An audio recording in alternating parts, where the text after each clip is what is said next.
Okay, so wrapping up this section, we're going to talk about linearization. So what linearization does basically, in the previous one we were looking at the change in y and approximating the change in y. What linearization says is if you have a function, so say we have some sort of curve, and at a point in the curve we draw the tangent line, we say there'll be a region around where you drew the curve. There'll be some region where this tangent line can be used in place of the actual function itself. So the function itself in this case would be the green function. The tangent line is the red function. We can say that there's a region there where that tangent line does a pretty good approximation. But as you start getting outside of that region, like if we look kind of over in this area, we can see the tangent line has drifted away from the function pretty far at that point. So it's probably not going to do as good of an approximation of the function out there. But as long as you're kind of close to where you drew the tangent line initially, you should be able to use it in place of the y value of the function itself and get stuff lining up pretty closely, as long as you stay kind of within the region of where you drew the tangent line at. Like we could see like way down here, tangent line's y value is there, the actual function y value is up there. We're pretty far away from where I drew the tangent line, skimming the graph, so that's why it's doing a bad approximation out there. So that's going to be kind of what we wrap this section up with, is that idea. So we'll say approximating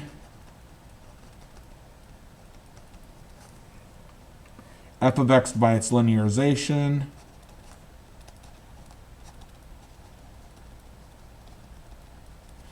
So we say if f is differentiable,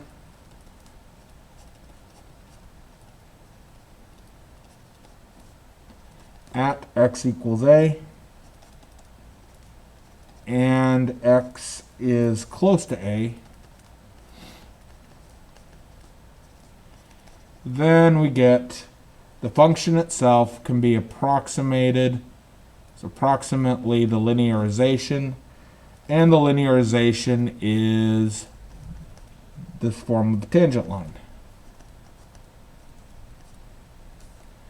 So this is the equation we're going to use to approximate the function.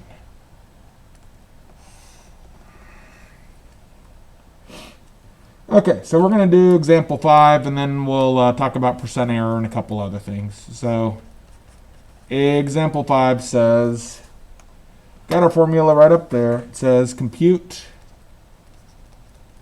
the linearization of f of x equals square root of x times e to the x minus 1 at x equals a. Or sorry, at a equals 1.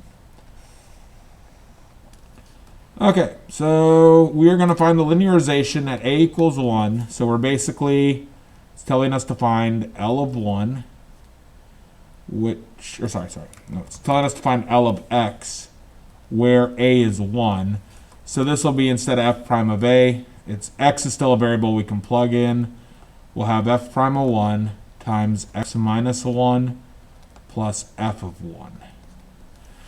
So this is going to get us our linearization, and then the actual equation with it'll be an equation in x that will be our linearization of the original function at a equals 1.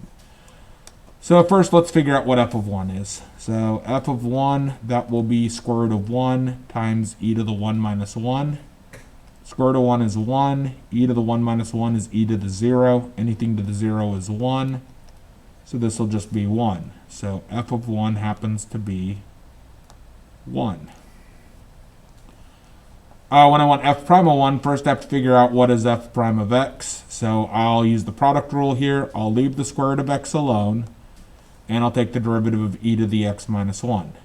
E is its own derivative, so I get e to the x minus 1 times the inner derivative. X minus 1 has derivative 1, so we use the chain rule on that part. We're going to add to that. Now we take the derivative of square root of x, which square root of x's derivative is 1/2 x to the negative 1/2, and we leave the e part alone. So that is my f prime of x. So I'm going to write out f prime of 1 and kind of simplify some of the stuff as I go. So I'll get that square root of 1, e to the 1 minus 1, times 1 doesn't do anything, so we won't write it, plus 1/2 times 1 to the negative 1/2, e to the 1 minus 1. So square root of 1 is 1, e to the 1 minus 1 is e to the 0, which is 1, plus 1/2. 1 to the negative 1/2 is 1. E to the 1 minus 1 is e to the 0, which is 1. So this is 1 plus 1/2, which you could say is 1.5. So we will replace f prime of 1. We will replace that with 1.5. And then we'll rewrite our linearization. We'll rewrite our equation. Let's write it down here nicely. We'll say L of x was 1.5. That replaced 1. It's times x minus 1. Plus f of 1 was 1. So that should be our linearization equation. That's linearization to that function f at a equals 1. Okay, so there's our equation. We're going to get one or two last things to do here, and then that'll wrap the section up. So we have this thing here called percentage error. And so what this equals the error, which if you remember, the error is the actual value minus the estimate. All that over the actual value, and then we multiply it by 100%.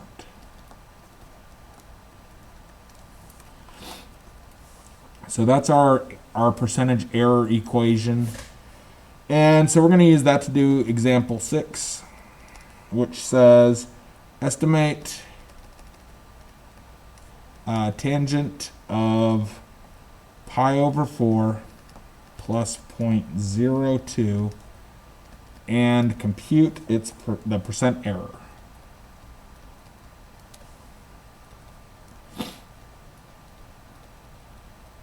Percentage error. So I'm going to find the linearization. I'm going to find the linearization at pi over 4. Then use linearization to estimate the tangent function at pi over 4 plus 0.02. So I'm basically going to build up the tangent line at pi over 4, and then I can use that tangent line in place of the actual function. I can use that tangent line to estimate the actual function at pi over 4 plus 0.02. So let's go through and compute this. The linearization will be equal to, it's f prime of, it'll be pi over 4 times x minus pi over 4, all that plus f of pi over 4. So my base function is tangent, so tangent of pi over 4, that is 1. That's a thing from the unit circle. When we want f prime of pi over 4, I'm going to have to kind of calculate that a little bit. F prime of pi over 4 is going to, our base function that we're approximating is tangent.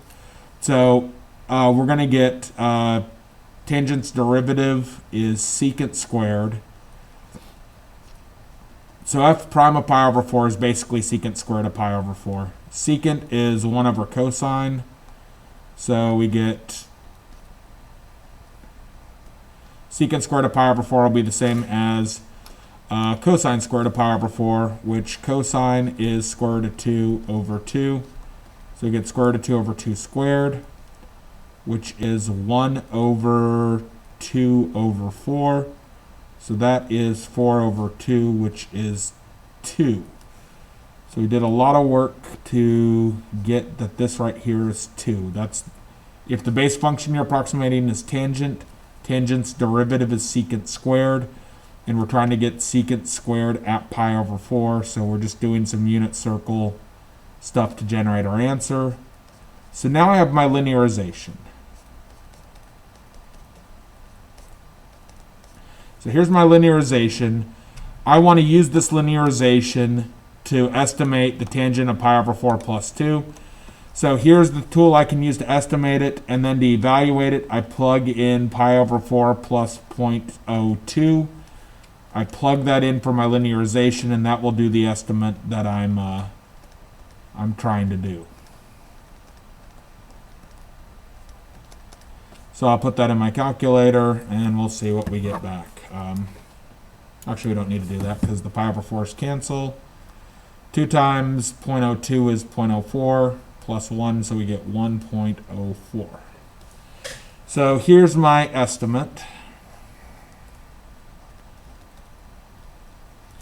And I want to figure out what's the percentage error. So what was I actually off by? So to do that, we're going to take absolute value. We're going to say, all right, the actual value was tangent of pi over 4 plus 0.02. We subtract from it our estimate. We divide that by the actual value. And then we multiply that by 100%. So let's see here. Let's type that all in. So we get tangent of pi over 4 plus 0.02. 0.02 minus 1.04. All that divided by tangent of pi over 4 plus 0.02 is that. Multiply it by 100%. And we get that this is about equal to 0.07896%. So we're not even 1%. We're at about 0.08% off. So that's pretty close. It's a reasonable percent error. Just so we can see the actual value, tangent of pi over 4 plus 0.02. The true value of that is 1.040821881. So we can see we're off by kind of this trailing decimal part. So it is off by a little bit, but it's pretty close, pretty decent estimate.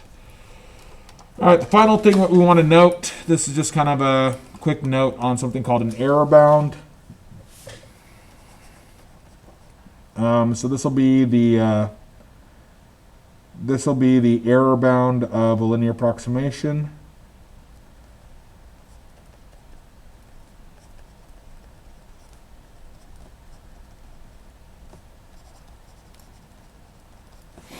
We say the error that you get from this is less than or equal to 1/2 times k times your delta x squared.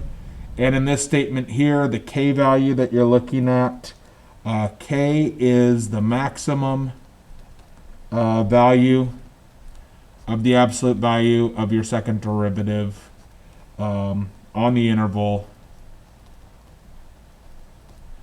a up to a plus delta x. So basically, you look over the interval and you look at the second derivative and say, what's the absolute value of the second derivative? What's the largest number that gives back?